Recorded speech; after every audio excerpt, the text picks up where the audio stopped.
औज़ुबिल्लाहिमिनश्शैतानिर्रजीम बिस्मिल्लाहिर्रहमानिर्रहीम अस्सलामु अलैकुम वरहमतुल्लाहि वबरकातुहू। Hello friend, hello FMS family. उम्मीद है कि आप सब ठीक होंगे, खैर और के साथ होंगे।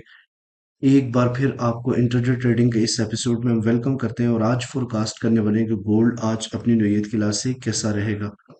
आज हम देखेंगे कौन सा होगा इंपॉर्टेंट टर्निंग पॉइंट। इसके अलावा DXY का डेली और H4 चार्ट के ऊपर डिस्कशन के साथ साथ देखेंगे कौन सा इंपॉर्टेंट इवेंट है जो कि आज मार्केट के ऊपर इफेक्ट कर सकता है। इसके अलावा H1 स्टोरी के ऊपर डिस्कशन करेंगे, डे 1 स्टोरी के ऊपर डिस्कशन, और फाइनली हम देखेंगे H4 के लेवल जहां से मिलने वाली आपको बेहतरीन बाय या फिर इंतहाब करोगे बेहतरीन सेल का। जुड़े रहे हमारे साथ। मैं हूं इरफाक अहमद साकी और आप देख रहे हैं EFMS ट्रेड। मिलते हैं इस ब्रेक के बाद।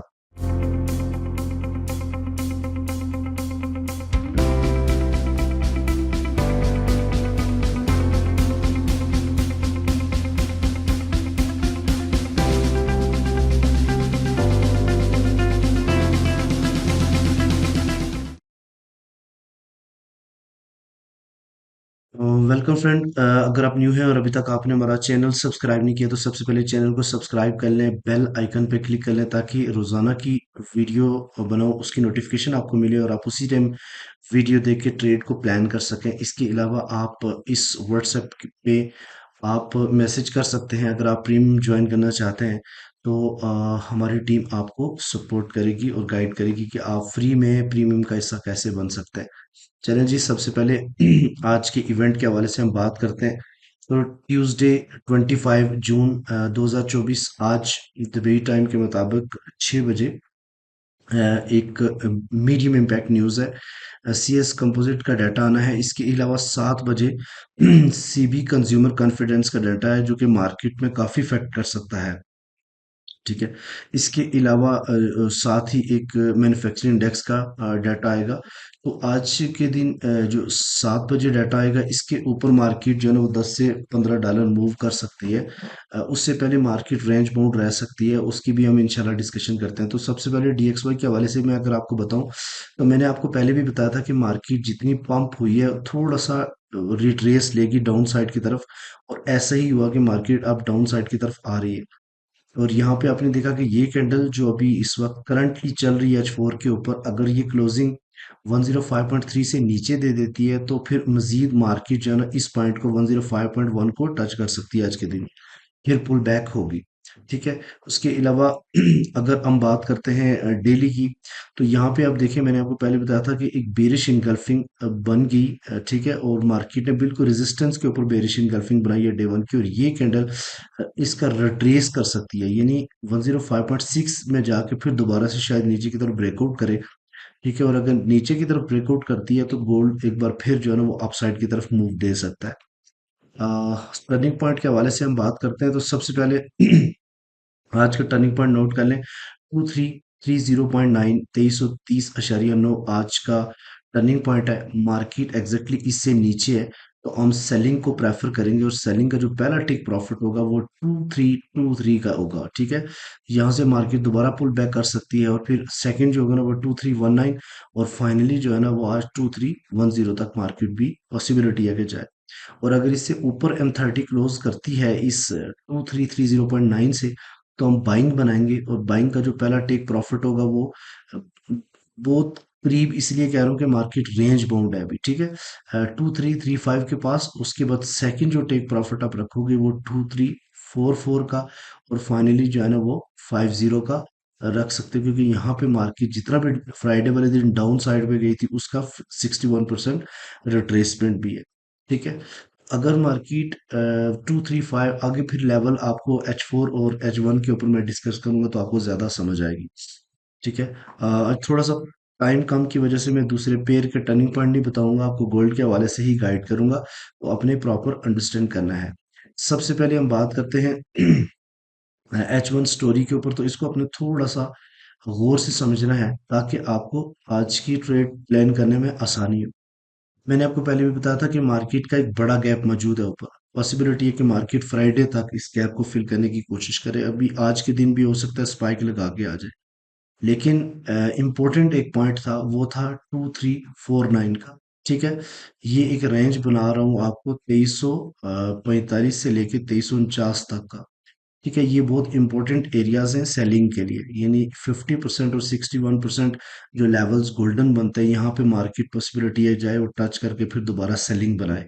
ठीक है, लेकिन इससे पहले भी मैं आपको एक पोजीशन बता देता हूँ, ये पॉइंट है, ठीक है, 27 और 28 का, कि मार्केट अगर H1 इसके नीचे क्लोज करती है तो फिर पॉसिबिलिटी है कि ये दोबारा से 22 के एरिया तक, ये 2322 तक जाए और दोबारा से पुल बैक करके अगेन इस 2316 से आपको एक बेहतरीन बाइंग का मौका दे। ठीक है। अब मैं आपको थोड़ा सा ये भी बताता चलूं कि मार्केट जितना फ्राइडे वाले दिन क्रैश करती है अगले डेज में रिकवर करती है। लास्ट 2 वीक से ऐसे ही हो रहा है, और फ्राइडे वाले दिन अगेन जो है ना वो क्रैश कर जाती है।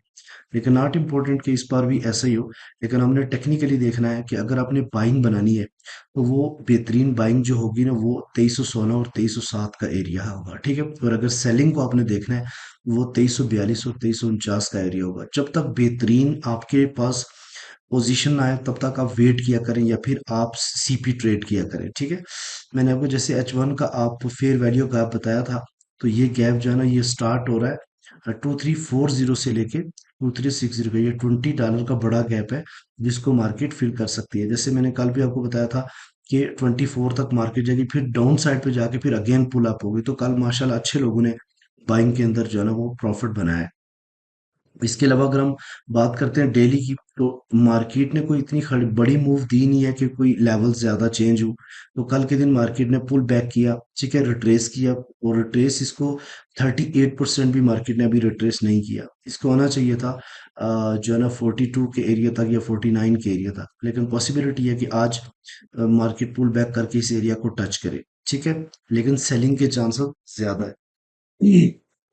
अच्छा, तो जैसे कि मैंने आपको पहले बताया कि डे वन के ऊपर भी आप देखें तो बेरिश इनगल्फिंग है, मार्केट डाउन साइड पे जाने पे पुल बैक कर रही है, और इवन अगर 2349 तक भी मार्केट जाती है तो फिर भी आप इसको बाइंग नहीं बोलेंगे, इसको सेलिंग का जो है ना वो रिट्रेस बोलेंगे। ठीक है, जब तक अगर 2349 से अच्छे से ऊपर मार्केट जाके क्लोज हो जाती है तो फिर आप कह सकते हैं कि मार्केट जो है ना अगेन जो है ना वो पुल बैक कर रही है, बाइंग की तरफ पोजीशन बना रही है। ठीक है, उसके अलावा अगर हम बात करते हैं H4 लेवल्स की, तो H4 level is most important levels, इनको आपने बड़ी गौर से देखना होता है।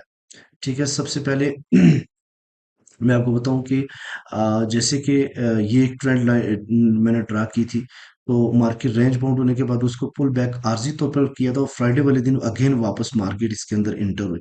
ठीक है, तो यहाँ पे अगर आप देखें तो मार्केट ने इस जगह इस एरिया को यानी 2316 के आसपास से मार्केट ने दोबारा से पुल बैक स्टार्ट किया, और यहाँ तक मार्केट आई 3334 के एरिया तक। ठीक है, ये एक जबरदस्त किस्म का सेलिंग जोन था, तो जहां 3334 यानी 2334 से लेके 35 तक, और यहाँ से मार्केट वापस पुल बैक हो रही है।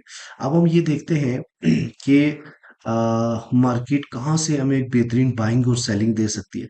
अगर मार्केट वापस पुल बैक करती है डाउन साइड की तरफ, तो सबसे पहली जो सपोर्ट है वो 2316 का एरिया है आज की। ये आपकी एक बात याद रखिएगा, जो मैं आपको सपोर्ट बोलता हूँ वहां पे बाइंग बन सकती है अगर वहां पे बुलिश इनगल्फिंग M5 या फिर M15 के ऊपर बने तो।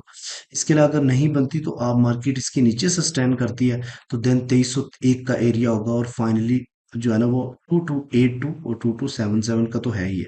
ठीक है, अगर मार्केट पुल बैक करके इस एरिया को टच करती है तो पहला जो रेजिस्टेंस है मार्केट के लिए वो 2345 का एरिया है, और फाइनली जो है ना 2369, और इसके बाद 2390 और 2386 का एरिया। तो ये भी इंशाल्लाह देखिए एग्जीक्यूट होंगे इस वीक के अंदर लेवल्स। तो आज के दिन मुझे लग रहा है कि 2345 और 2316 के दरमियान मार्केट रहने के अमकान है, पॉसिबिलिटी है कि ज्यादा रेंजिंग भी करे मार्केट। ठीक है, यानी आप बाइंग करेंगे तो वो सेलिंग की तरफ जाएगी, सेलिंग करेंगे तो बाइंग की तरफ जाएगी। ऐसी सूरत में आप जोन का वेट करें, और जोन पे जाके आप अच्छी एंट्री लें, और एक स्मार्ट किस्म का स्टॉप लॉस का इस्तेमाल भी करें। उम्मीद है कि आज की वीडियो भी आपको पसंद आई होगी। मिलते हैं नेक्स्ट वीडियो में, अपना रखिएगा बहुत सारा ख्याल। अल्लाह हाफिज।